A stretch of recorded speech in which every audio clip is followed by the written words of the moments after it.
On Wednesday, the 15th of November, physicist Michael M. Saylor lost his life when he ran his pressurized P210 out of fuel in an IFR cross-country flight from Concord, California, all the way down to Southern California in San Diego after multiple missed approaches, flying a single-engine aircraft, single pilot, at night in the weather, stacking the odds against himself. It's reported here that Dr. Saylor had over 17,700 hours of flying time. Let's check it out.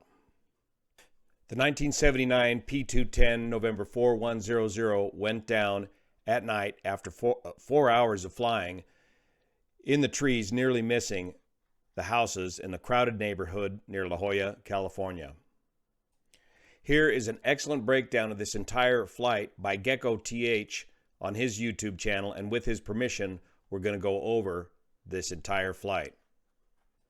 Dr. Saylor did not announce to ATC his fuel state until it was too late, until the aircraft was clearly running out of fuel. And I want to use this opportunity as a teachable moment to review this air traffic bulletin back from 2012, the difference between minimum fuel, a declaration of minimum fuel to ATC, and emergency fuel to ATC. Either two of these terms, when used with ATC, can get their attention and can help get you out of a fuel pickle, especially on a dark and stormy night.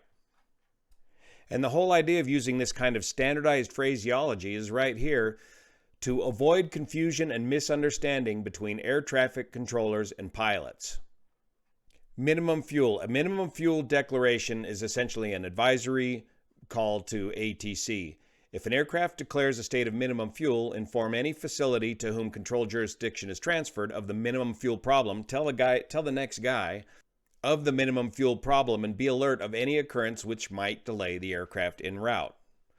It's an awareness. Let ATC know you're getting tight on fuel. Minimum fuel indicates a recognition by the pilot where the fuel supply has reached a state where upon reaching the destination, the pilot cannot accept any undue delay. This is not yet an emergency situation, but only an advisory, but could develop into an emergency situation if undue delay occurs. A minimum fuel advisory does not imply a need for traffic priority. That's the big difference between minimum fuel and emergency fuel. When you declare emergency fuel, now you are declaring that you need traffic priority. Emergency fuel, although not defined by the AIM or FAA, the industry-wide connotation is that the point at which, in the judgment of the pilot in command, it is necessary to proceed directly to the airport of intended landing due to low fuel. Declaration of the fuel emergency is an explicit statement that priority handling by ATC is both required and expected. It's a hard thing to say, to climb, conserve, and confess, and to pull the trigger on emergency fuel, but this could bail you out of a sticky situation on a dark and stormy night. You need all the help you can get once you've stacked the odds against you. Now, as we go through this flight profile, I think you'll see there's something else wrong with Dr. Saylor's aircraft and his ability to hook up the instrument approach to his autopilot. He seems to be missing the fixes and the courses that he needs to fly once he gets established on these various instrument approaches. Arch Centurion 1400, good evening, level descending down to 6,000.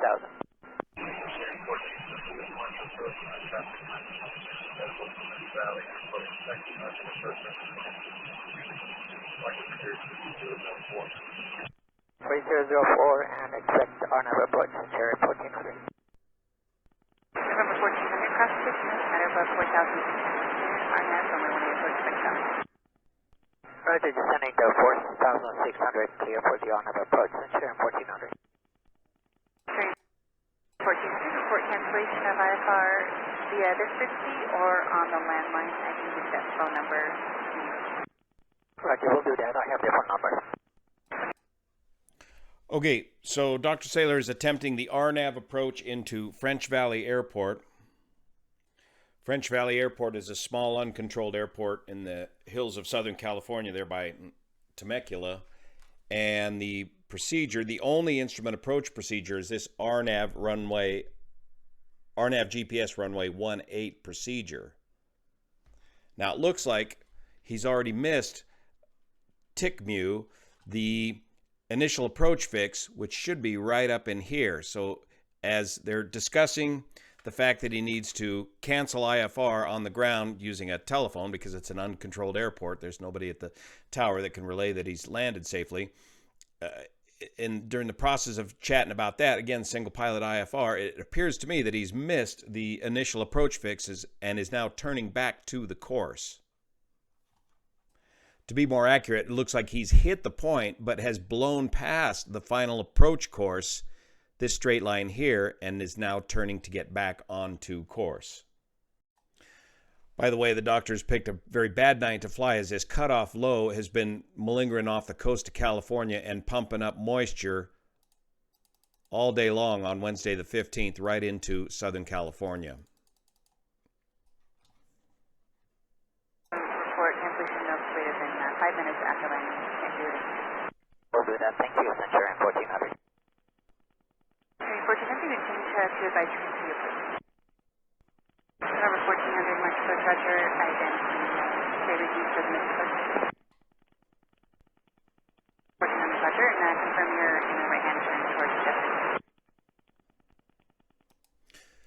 So it looks like he's made a feeble attempt to get hooked back onto the final approach course, but doesn't really get lined up with the final approach course until he's nearly right over the airport. He does get down to what appears to be close to minimums or minimum altitude, but he can't see the runway, and so he does a missed approach, but he's not doing the correct published missed approach. He has to be corrected on this. It's a right-hand turn to Jessex for this missed approach, which is located back up in here.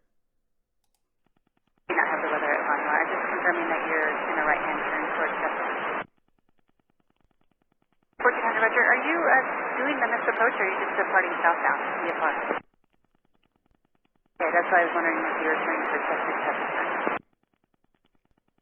1400, turn right heading 360. Number 1400, I just looked at the weather for Palomar. It looks like their ceiling is 500 overcast with 1 0 miles visibility flight. Turn 1400, confirm you're in a right-hand turn to 360. He needs to get in the right-hand turn to do the missed approach procedure because he's heading towards higher terrain. But what he wants to do now is go to Palomar.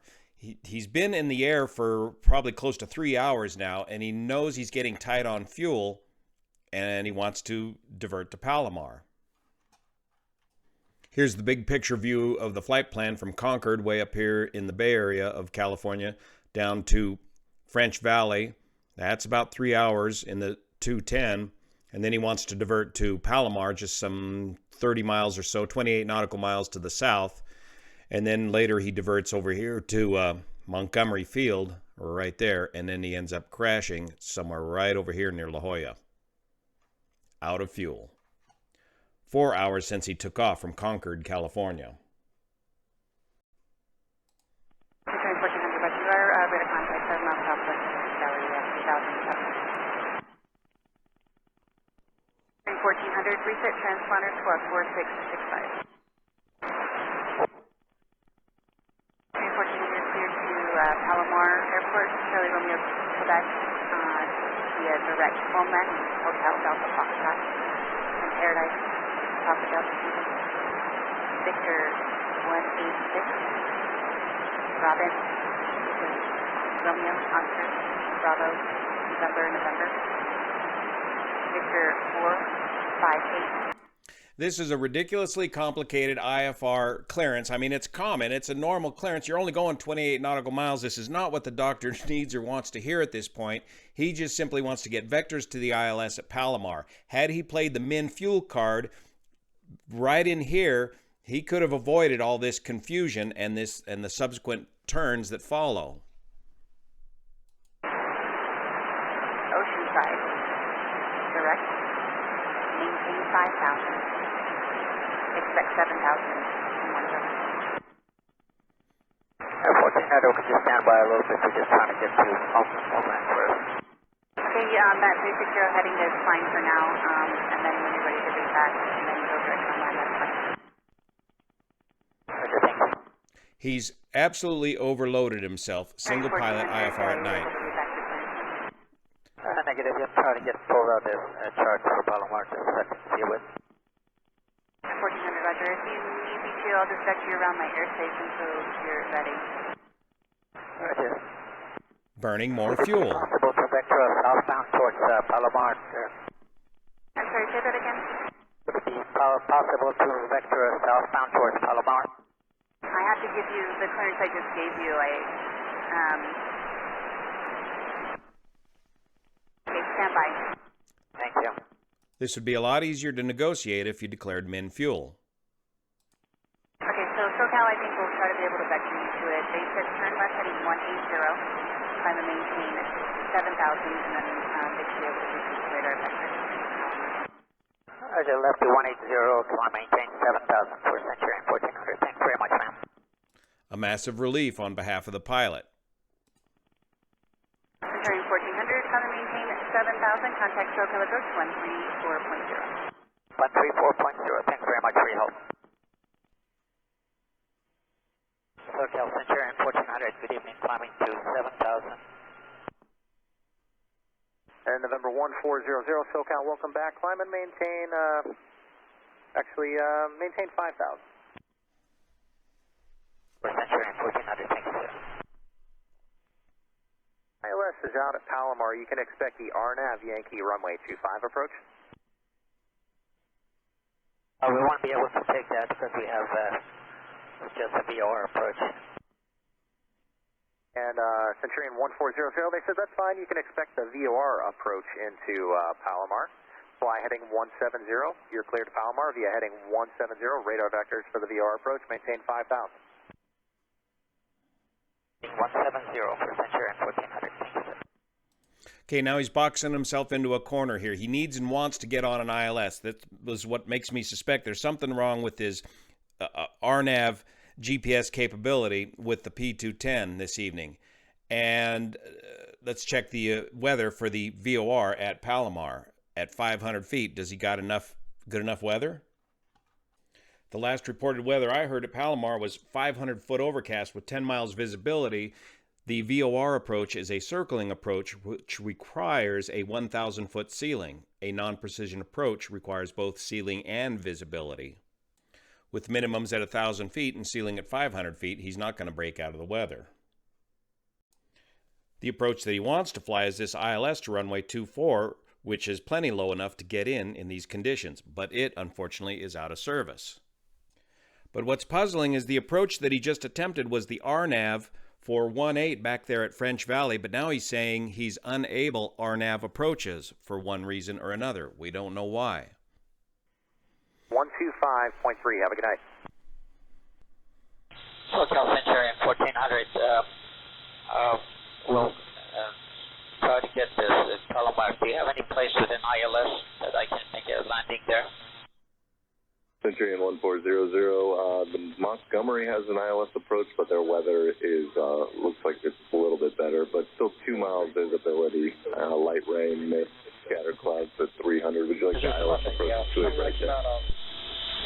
We'll try to ILS to invite Montgomery. So he really wants to do an ILS approach. I don't know if he's figured that the approach minimums aren't good enough for the VOR approach, but he wants to do a precision ILS approach, and he's going to go for Montgomery, just another 20 miles south of Palomar. Centurion 1400, roger. Report when you have information. Sierra and Montgomery. Clear to Montgomery Airport via radar vectors. In disregard. Centurion 1400, cleared to Montgomery via radar vectors. Fly present heading. Maintain 5,000. Maintaining 5,000. And would you be so kind to give me the airport identifier for Montgomery? Is it AMG? Centurion 1400, front of this Mike Yankee Foxtrot. Sorry, Mike Yankee Foxtrot for Montgomery. Yankee Foxtrot, Mike Yankee Foxtrot. Thank you, sir. Another indication that he's getting behind the aircraft. Single pilot IFR is hard work, trying to keep up with all these different changes. SoCal Centurion 1400, we have the Centurion 1400, roger. I just want to verify you do want to continue for the ILS approach still. That's affirmative. Roger. Centurion 1400, fly heading 150. 150 for heading Centurion 1400. Centurion 1400, the Montgomery Tower will be closing up here shortly, just as a heads up. 1400, roger. As long as we can land it, that would be great. Centurion 1400, I have an updated weather from Montgomery Tower if you're ready to copy. Affirmative, go ahead. And Centurion 1400, 0453 observation, wind 020 at 4, 3 miles visibility, light rain, mist, ceiling broken 500, additional ceiling broken at 1,200, overcast 1,700, altimeter 3001. 1400, copy. Thank you, sir. Centurion 1400. Centurion 1400, contact approach on 124.35. Good enough weather for the ILS approach into Montgomery. The minimums only require 3/4 of mile visibility. Precision approach. Port Centurion 1400, level 5000, behalf the IDIS. Centurion 1400, SoCal, roger. Just going to maintain 4,000. Roger, leaving 544, Centurion 1400. SoCal, I have the weather at Montgomery now. Montgomery, Charlie Zulu, thanks. Centurion 1400, the tower, they closed up about 4 minutes ago. You also canceled me in the air on the ground with the 1-800 number. Do you have that number? Centurion 1400, SoCal?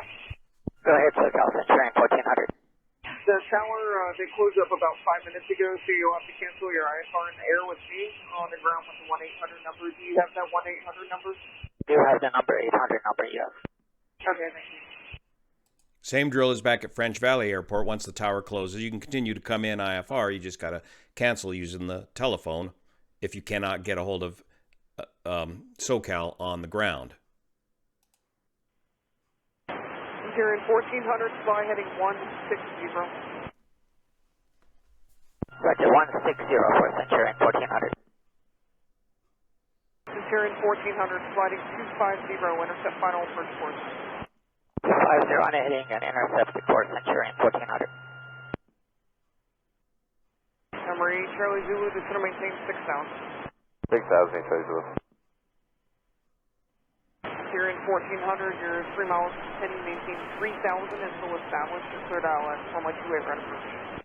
Roger, maintain 3,000 and clear for ILS approach, Centurion 1400. Summary, Charlie Zulu, sliding 180. 80, Charlie Zulu.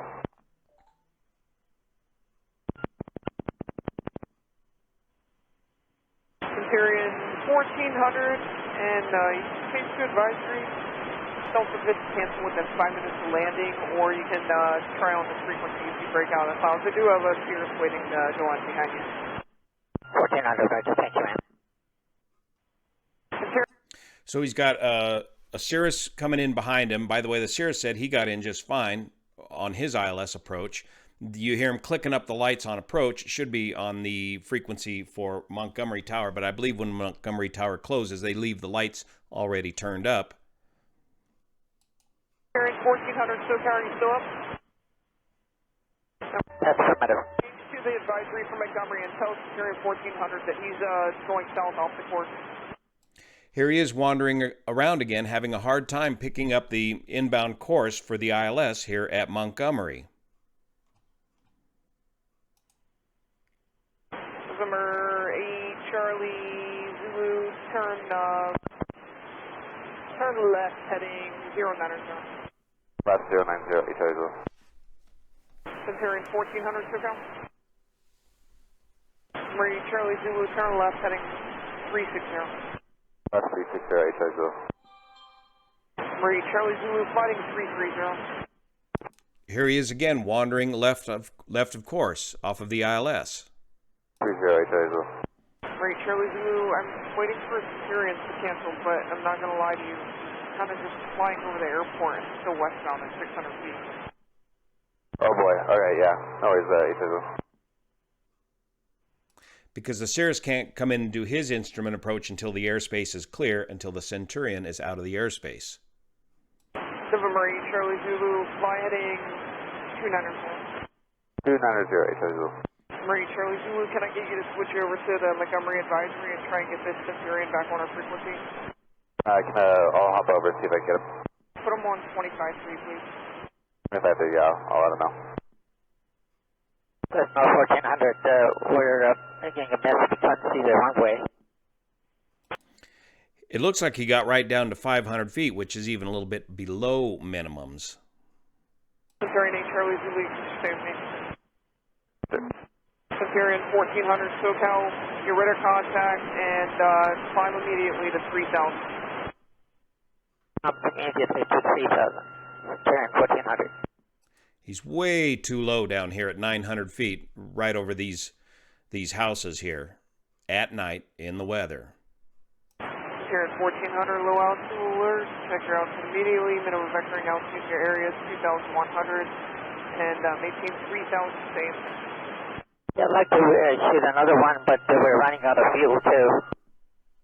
Okay, how much fuel do you have left? Very few minutes, just need to get as fast as we can on the ground. A missed opportunity to say either min fuel or emergency fuel.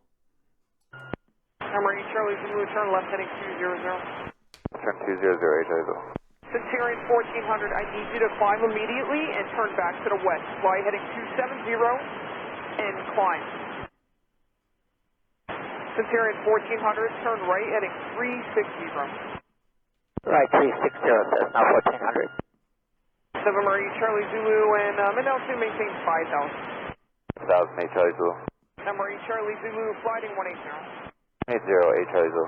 7 Marie, Charlie Zulu, I'm going to let the Centurion, since he says he's all fuel, going ahead of you, and then I'll bring you back around here. Cessna 1400, we lost a lot of fuel, so we have to make emergency landing somewhere. We can't even get anything. So the engine has quit. He's made some kind of a turn here at 1,800, 2,000 feet. Centurion 1400, turn right heading 090. Right, 090. Centurion 1400, flighting 100. She can get him back over here towards Miramar Airport, the Miramar Naval Air Station. 100, roger. Centurion 1400, and are you completely out of fuel? Misunderstandings. This is the whole idea of declaring minimum fuel and emergency fuel to clear up any ambiguity of your current situation. Now it is simply much too late. Affirmative. Centurion 1400, there's a runway right off your right, 1 o'clock at 2 miles. Centurion 1400, 12 o'clock, 2 miles, there's a runway. I think she's pointing out a couple of different options. You got Miramar off to your right, and there's the tiny little Torrey Pines glider port on the beach just up here ahead of him and a little bit to the left. Centurion 1400, if you can hear me, off your left now. 11 o'clock and 2 miles. 11 o'clock, 2 miles. That would be the Torrey Pines glider port, just a little strip of grass. Centurion 1400, just continue a right-hand turn. A right-hand turn to a 90 heading. Continue east, there's a runway right off your right. Heading D1? Completely confused now. Now she's saying, look, you got Miramar right off to your right, if you can make that. But the pilot is completely overwhelmed. Engine out at night, in the weather, fuel exhaustion. Go eastbound, 90 heading. There's a runway a mile and a half off your right. Turn to the east, turn to the east. Number 8, Charlie Zulu, turn left heading 090. 090, Charlie Zulu. Number 8, Charlie Zulu. Descending out of 1,600 feet, now down to 1,200 feet. He blows his turn to the east and just gets in this right-hand spiral down. A second right-hand spiral. Riding 360. 60130. Number 8, Charlie Zulu, can I get you to fly over an area and see if you can see anything for me here? I can give it a shot. It's pretty thick IMC right now, though. 8, Charlie Zulu, turn left heading 270. 270, 8 Charlie Zulu.